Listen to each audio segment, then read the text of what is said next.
उसका घर 24 घंटे के अंदर बिकने वाला था। ना तो उसे बैंक से लोन मिलने वाला और ना ही उसके पास पैसे थे। सब रास्ते बंद थे। ऐसे में लड़की घर को खरीदने और अपने मेंटल भाई को बेघर होने से बचाने के लिए जो कुछ करती है आपको देखकर मजा आएगा। उस लड़की का नाम था लिनेट, जिसकी लाइफ ईएमआई भरने के कॉल शुरू होता और उसी पर खत्म। वो एक साथ दो जगह नौकरी करती थी, लेकिन फिर भी इतने पैसे नहीं मिलते थे जिससे वो अपने सारे ईएमआई टाइम टू टाइम चुका सकें। सुबह तड़के उठकर भाई कैनी को स्कूल के लिए तैयार करना, टाइम पर कंपनी जाना और 9 बजे कैनी को स्कूल छोड़ना, यही उसकी दिनचर्या थी। आज उनके लिए बड़ा दिन था। जिस घर में वो भाड़े पर रहते थे, उनकी माँ आज दोपहर 2 बजे उसकी रजिस्ट्री करवाने वाली थी। यानी अब ये घर उनका होगा। उन्हें बैंक से चेक लेने को बोलकर लिनेट ड्यूटी चली गई। वहां से वे 2 बजे कैनी को स्कूल से पिक करके रजिस्ट्रार के ऑफिस पहुंची और हाउस ओनर से मिली। उनका वकील पेपर रेडी करके बिल्कुल तैयार बैठा था, लेकिन अफसोस लिनेट की माँ वहां नहीं आई। फोन भी बंद बता रहा था। वो घर पर भी नहीं थी। कुछ देर बाद वो घर लौटी तो पता चला कि उन्होंने अपने पैसों से कार खरीद ली थी। लिनेट के पूछने पर उन्होंने बताया कि सुबह काम पर जाते वक्त रास्ते में सेल लगी थी। गाड़ी पसंद आई तो खरीद ली, और वो भी डाउन पेमेंट $25,000 देकर। मतलब उस कार की भी ईएमआई भरनी पड़ेगी। लिनेट चिल्लाई कि कहीं आप पागल तो नहीं हो गई, हम सड़क पर आ जाएंगे। उसकी माँ कहती है कि मेरे पैसे हैं, मैं कैसे भी खर्च करूं, तुम्हें उससे क्या, वैसे भी ये घर बेकार है, कभी भी टूट कर गिर सकता है। अब लिनेट परेशान, क्योंकि घर के मालिक को एक और डील मिली थी। ऐसे में वो डील हो गई तो वे बेघर हो जाएंगे, और तब सोशल सर्विसेज वाले कैनी को उठा ले जाएंगे। मतलब कैनी को किसी फोस्टर होम में भेज दिया जाएगा। लेकिन उनकी माँ ये जानने के बावजूद कार वापस लौटाने को तैयार नहीं हुई। जब कोई रास्ता नहीं बचा तो लिनेट ने खुद घर का डाउन पेमेंट जुटाने का फैसला की। वो ड्यूटी पर लेट पहुंची तो वहां भी 2 बात सुनना। जो भी हो, काश तुम इतनी आलसी ना होती और किसी दिन वक्त पर पहुंच पाती। जब फ्री हुई तो घर के ओनर से बात की, थोड़े दिनों की मोहलत मांगी। ओनर उन्हें पहले ही काफी टाइम दे चुका था, फिर भी उसने कल सुबह 9 बजे तक का टाइम दिया। अगर 9 बजे तक $25,000 उसके अकाउंट में नहीं पहुंचे तो वो घर किसी दूसरे को बेच देगा। 1 रात और $25,000। रकम बड़ी थी और टाइम कम। उनकी ये बातें उसके साथ बार में काम करने वाला एक लड़का सुन रहा था। उस लड़के का नाम था कोडी, जो आज रात लिनेट के बहुत काम आने वाला था। लिनेट ने उसी वक्त अपने एक पुराने क्लाइंट स्कॉट को फोन किया और मिलने को बुलाया। स्कॉट भी उससे मिलने के लिए बेकरार था, क्योंकि सालों पहले वो उससे मिलना छोड़ चुकी थी। वो उसी होटल में मिलने का प्रोग्राम बनाए जहां वे पहले मिला करते थे। लिनेट बहाना बनाकर ड्यूटी बीच में ही छोड़कर भाग गई। कहाँ जा रही हो तुम? कैनी को पिकअप करना है। हमेशा एक ही बहाना देती रहती। रास्ते में उसकी नजर उन बेघर लोगों पर पड़ी जो किडोम कोड़ों की तरह सड़क किनारे जिंदगी गुजार रहे थे। आज की रात फैसले वाली रात थी। लिनेट होटल पहुंच कार के अंदर हुलिया वगैरह ठीक की, उसके बाद स्कॉट से मिली। वो लिनेट का कॉल देख बिल्कुल हैरान था कि इतने सालों बाद उसने उसे क्यों याद किया। लिनेट उसे अपनी परेशानी बताई, लेकिन $25,000 सुनकर तो वो हंस पड़ा। ये कर सकती है, अगर तुम बात करो तो 1 मिनट शायद तुम कुछ मजाक हो कर जाए। रही हो? मुझे मदद की जरूरत है। कोई मदद नहीं कर सकता। मैं तुम्हें पसंद करता हूँ। पहले ही मेरे सर पर बहुत मुसीबतें हैं। समझती हूँ। तो कमरे में चलने का मूड है? हाँ हाँ हाँ। फिर अपनी परेशानी सुनाकर पल्ला झाड़ लिया। रात के 8:28 पर वे दोनों रूम में गए, कुछ खुशी के पल साथ बिताए। इस बीच लिनेट का सारा ध्यान उन पैसों को जुटाने पर ही था। बख्शीश के तौर पर $1,000 मिले, लेकिन ये काफी नहीं थे। नीचे जाने के बाद स्कॉट को याद आया कि उसने तो कार की चाबी कमरे में ही छोड़ दी। लेने वापस गया तब तक लिनेट उसकी कार लेकर फुर्र हो गई। उसे बिल्कुल भी अंदाजा नहीं था कि वो क्या करने जा रही थी। जब गलती का एहसास हुआ तो ब्रिज के नीचे एक एकांत जगह पर कार छोड़कर निकल गई। इस बीच स्कॉट उसको बार बार फोन किए ही जा रहा था। मैं जानता हूँ तुम मेरी कार लेकर गई हो लिनेट। कॉल करो, अभी के अभी कॉल करो। लेकिन लिनेट ने उसके किसी कॉल या वॉइस मैसेज का कोई जवाब नहीं दिया।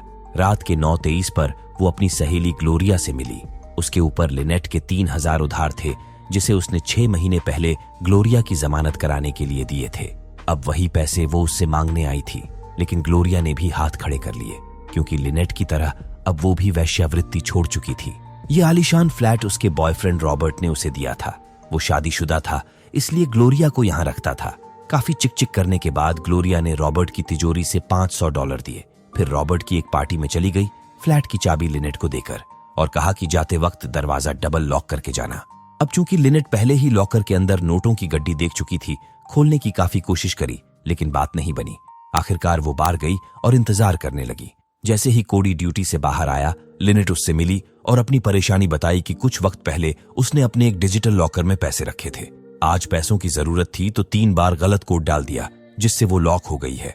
इस वक्त कोई तिजोरी तोड़ने वाला मिलेगा नहीं, इसलिए वो कोडी को बोली, लेकिन कोडी को इसमें कुछ झोल लगा, उसने मना कर दिया। तब लिनेट ने उसे $200 देने का लालच दिया। कोडी ने कहा 400। लिनेट मान गई। कोडी गया उसके साथ, लेकिन फ्लैट देखते ही उसे डाउट होने लगा कि लिनेट यहां तो नहीं रहती होगी। ऊपर से वो सेफ भी आम नहीं था। कोडी खतरे को भांप गया और वापस जाने लगा। तब जाकर लिनेट ने उसे सच्चाई बता दी। उसने कहा कि ये फ्लैट उसकी एक सहेली का है, जिसे उसने पैसे उधार दिए थे, और ये उसके बॉयफ्रेंड का सेफ है, जिसमें से उसे अपने पैसे निकालने हैं। और ये बात बिल्कुल सच है। कोडी पहले भी ऐसे मामलों में जेल जा चुका था, हिचकिचा रहा था। आखिरकार उसने मन बना लिया और बताया कि इसे खोलने के लिए किसी ऐसे आदमी के पास ले जाना होगा जो सेफ को ड्रिल करके तोड़ सके। ऊपर से इसमें तकरीबन $800 भी लगेंगे। लिनेट ने मिस्त्री को यहीं पर बुलाने को कहा, लेकिन तोड़ फोड़ से पूरी बिल्डिंग को पता चल जाएगा कि वो क्या कर रहे हैं। इसलिए लिनेट सेफ को मिस्त्री के पास ले जाने के लिए मान गई। इधर स्कॉट उसे वॉइस मैसेज कर करके गालियां बक रहा था। साली कमीनी हरामजादे, अगर तूने मेरी गाड़ी को कुछ भी किया तो तुझे जिंदा नहीं छोड़ूंगा। पुलिस कंप्लेंट भी नहीं कर रहा था, क्योंकि इससे उसकी बीवी को उसकी असलियत पता चल जाती। इस बीच कोडी ने सेफ को बाहर निकालने का जुगाड़ बना लिया। वे सेफ को सामान के नीचे छिपाकर आसानी से बाहर निकल आए। कुछ देर सफर किए, फिर मिस्त्री के घर पहुंच गए। अपनी परेशानी बताई, जिसके बाद सेफ को खोलने की प्रक्रिया शुरू की गई। पर ड्रिल करने की जगह मिस्त्री ने सेफ को ग्रिल कटर से काटना शुरू कर दिया, लेकिन बात नहीं बनी।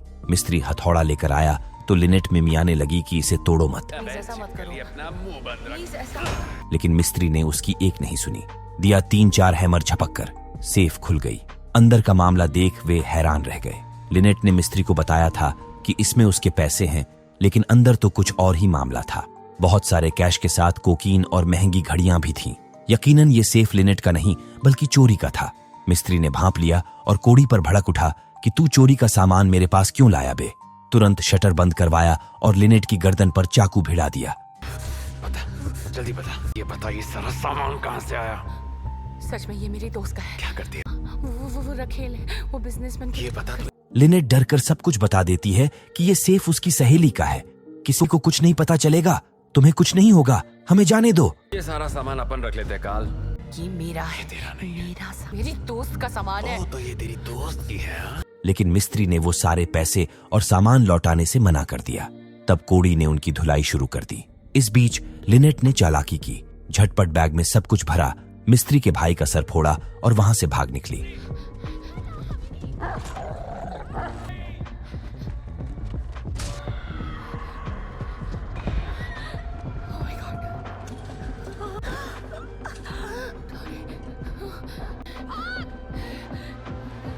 कोडी भी दूसरे रास्ते से निकल भागा।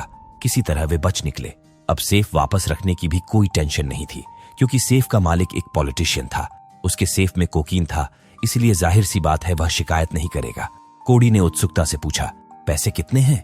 $19,000 थे। अब जैसा कि लिनेट ने कहा था कि वह सिर्फ $3,000 उस सेफ से निकालेगी, ऐसे में एक सवाल यह भी था कि क्या वह बाकी के पैसे लौटा देगी, जिस पर लिनेट ने बताया कि वह पैसे नहीं लौटाने वाली। उसे पैसों की जरूरत है, घर खरीदना है। पास्ट में परिवार वालों को उसने बहुत दुख दिया है, अब सब कुछ सही करना है। लेकिन अभी भी 4,000 कम पड़ रहे थे और कल सुबह 9 बजे तक ही सारे पैसे डिपॉजिट करने थे, नहीं तो मामला खत्म, वे सड़क पर आ जाएंगे। हालांकि उसके पास एक और विकल्प था। उसने कोडी से पूछा कि क्या तुम किसी ऐसे को जानते हो जो मर्सिडीज खरीद सकता हो? कोडी भौंचक्का रह गया और पूछा कि क्या वो गाड़ी उसी आदमी की है जिसका सेफ है। लिनेट ने कहा कि नहीं, वो किसी दूसरे बिजनेसमैन की है जो अपना अफेयर उजागर होने के डर से गाड़ी की रिपोर्ट नहीं कराएगा। मतलब वो पुलिस के झंझट से भी सेफ थे। ये जानकर कोडी ने वो मर्सिडीज 4,000 में उससे खरीदने की बात की। पैसे घर पर थे जो वो उसे तुरंत दे सकता था। तभी लिनेट को याद आया कि 9 बजे उसे केनी को रोंडा आंटी के घर से वापस लाना था, लेकिन वो भूल गई थी। तुरंत वहां गई और केनी को पिक किया। साथ चलते चलते कोडी और केनी की काफी अच्छी दोस्ती हो गई। तो केनी तुम्हारी गर्लफ्रेंड है? हाँ। केनी की 2 गर्लफ्रेंड्स है ना? हाँ, क्या बात है। केनी डीजे है। अरे डीजे का क्या नाम? डीजे केनी। मामला बिल्कुल सही जा रहा था। फाइनली वो कोडी के घर पहुंच गए। कोडी घर गया और पैसे ले आया। इसके बाद वे उस जगह गए जहां लिनेट ने मर्सिडीज खड़ी की थी। अब तक रात के 2 बज चुके थे। गाड़ी बिल्कुल उसी जगह खड़ी मिली जबकि उसका डोर लिनेट खोल कर गई थी। उसने मर्सिडीज दिखा दी। अब उसे पैसे चाहिए थे, जिस पर कोडी कहता है कि तुम्हें चोरी की मर्सिडीज के 4000 चाहिए। इतना सब कुछ साथ करने के बावजूद तुमने मेरे बारे में कुछ नहीं सोचा, ऊपर से मेरे $800 तक नहीं दिए। ये तो सरासर नाइंसाफी है। अब मुझे पैसों में से आधा हिस्सा चाहिए। दरअसल वो सब कुछ पहले ही प्लान कर चुका था और झूठ बोलकर उसे यहाँ लाया। उसके पास $4000 तो क्या, एक फुटी कौड़ी भी नहीं थी। उसके नोट नहीं बल्कि कागज के टुकड़े थे।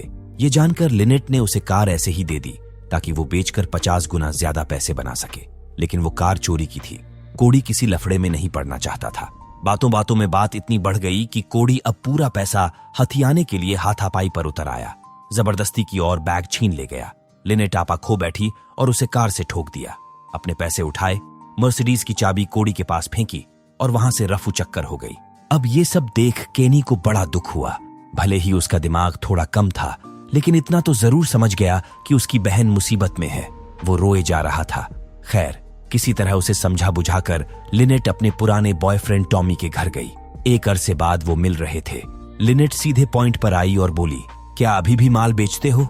टॉमी ने कहा, हाँ। तब लिनेट ने उसे माल दिखाया जो कि आधा किलो था, जिसकी कीमत $6000 थी।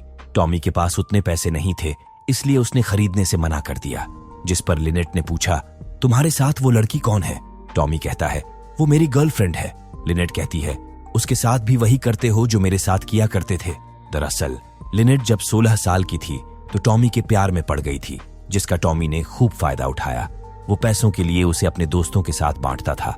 टॉमी बोला, ये सब बहुत पुरानी बातें हैं। जीने के लिए ये सब मुझे करना पड़ा, लेकिन अब बहुत हुआ। मैं तुम्हारी मदद करूंगा, लेकिन इसके बाद फिर तुम यहाँ कभी नहीं आओगी। जो थोड़े बहुत लिनेट के फोटो के रूप में कुछ यादें थीं, वो भी उसने दे दिए। अपने एक दोस्त से बात की जो इस माल के 3000 देने को तैयार था। मजबूरन लिनेट इस डील के लिए मान गई और उस डीलर का पता लेकर निकल पड़ी। कुछ देर ड्राइव करने के बाद वहां पहुंची। बाहर तो वहां बिल्कुल सन्नाटा पसरा हुआ था, लेकिन अंदर मामला इसके बिल्कुल उलट था। धूम धड़ाके से डीजे बज रहा था, उस पर नशेड़ी बेतहाशा झूमते दिख रहे थे। इसके बाद वो डीलर से मिली। अब चूंकि टॉमी पहले ही माल की टेस्टिंग कर चुका था, डीलर को टॉमी पर भरोसा था, इसलिए उसने माल चेक नहीं किया, सीधे पैसे देने की बात की, और वो भी सिर्फ 2000। लिनेट कहती है कि मार्केट में इसकी कीमत 6000 है, तुम बस मुझे 4000 दे दो ताकि मैं जल्दी से जल्दी यहां से निकल सकूं। डीलर पैसे गिनता है और कहता है कि टॉमी ने कहा था कि तुम उसे बहुत मजे देती थी। लिनेट बोली, तब मैं 16 साल की थी। अब डीलर भी उससे वही उम्मीद लगाने लगा कि उसी तरह वो उसे खुश करके दिखाए, तभी ये डील पूरी होगी। लिनेट ने मना किया तो उसने पैसे उसके मुंह पर फेंक दिए। गुरूर साइड कर वो पैसे फर्श से बटोर कर उठी, लेकिन दरवाजा लॉक था। अब वो बुरी तरह फंस चुकी थी। एकाएक आपा खो बैठी और चिल्लाने लगी, तुम्हें क्या लगता है तुम्हारे पास पैसा है तो तुम खरीद सकते हो? हाथ उठा सकते हो? तुम मेरा पागलपन देखना चाहते हो? मैं तुम्हें मार डालूंगी। डीलर ने किसी तरह उसे शांत कराया, लेकिन उसकी मंशा अभी भी नहीं बदली। तभी लिनेट का माथा ठनका। उसने शीशे का ग्लास उसके सिर पर दे मारा। डीलर गिर पड़ा और वो पैसे लेकर भाग निकली। लेकिन अब केनी पता नहीं कहां चला गया था। वो उसे पागलों की तरह हर तरफ ढूंढने लगी। इसी बीच पीछे से डीलर भी आ धमका। उसने अपने आदमियों से कहा, पकड़ो उसे, साली ने मेरे सिर पर मारा और मेरे पैसे भी चुरा लिए। फिर क्या था, उसके आदमी लपक कर उसे पकड़ लिए। लड़ाई होते देख केनी भी वहां आ गया और बहन को मुसीबत में देख रोने लगा। जिस शीशे की टेबल पर लिनेट को वो लोग पकड़ कर रखे थे, वो दबाव पड़ने से अचानक टूट गया। लिनेट जख्मी हो गई। सब डरकर पीछे हट गए और आखिरकार उन्होंने उन्हें वहां से जाने दिया। काफी मुश्किलात के बाद सुबह होने से पहले पैसे जुटाकर लिनेट घर लौट आई। मां को बताया कि वो पैसे इकट्ठा कर चुकी है, अब बस उन्हें लोन के पेपर साइन करने हैं और ये घर उनका हो जाएगा।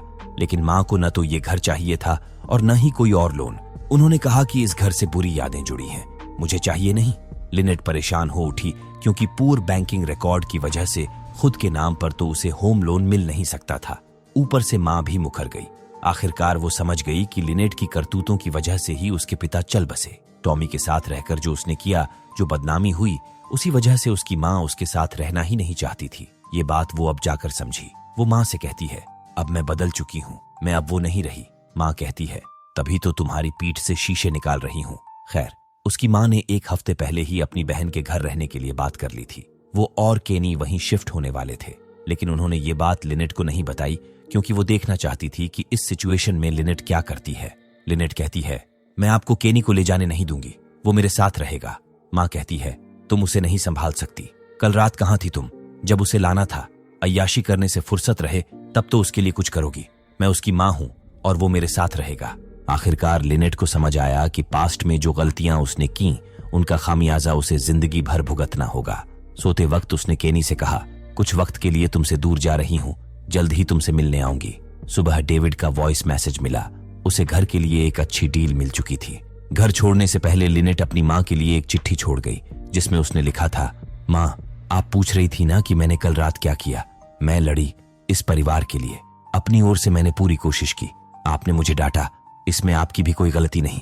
आपने वही कहा जो मुझे सुनने की जरूरत थी। राह दिखाने के लिए थैंक यू। अब मैं एक नई शुरुआत करने जा रही हूँ। दोस्तों, इस कहानी का सार यही है कि जो गलतियां इंसान 15-16 साल की उम्र में करके भूल जाता है वो एक न एक दिन यकीनन नाइटमेयर बनकर लौटती हैं। उसका हिसाब उस इंसान से जिंदगी लेती है और ये बात बिल्कुल सच है। मैंने भी कीमत चुकाई है, तब जाकर कह रहा हूँ। इससे कोई नहीं बचा, ना तुम बचोगे। आपकी क्या राय है हमें कमेंट में बताएं। मैं सबका हर कमेंट पढ़ता रहता हूँ।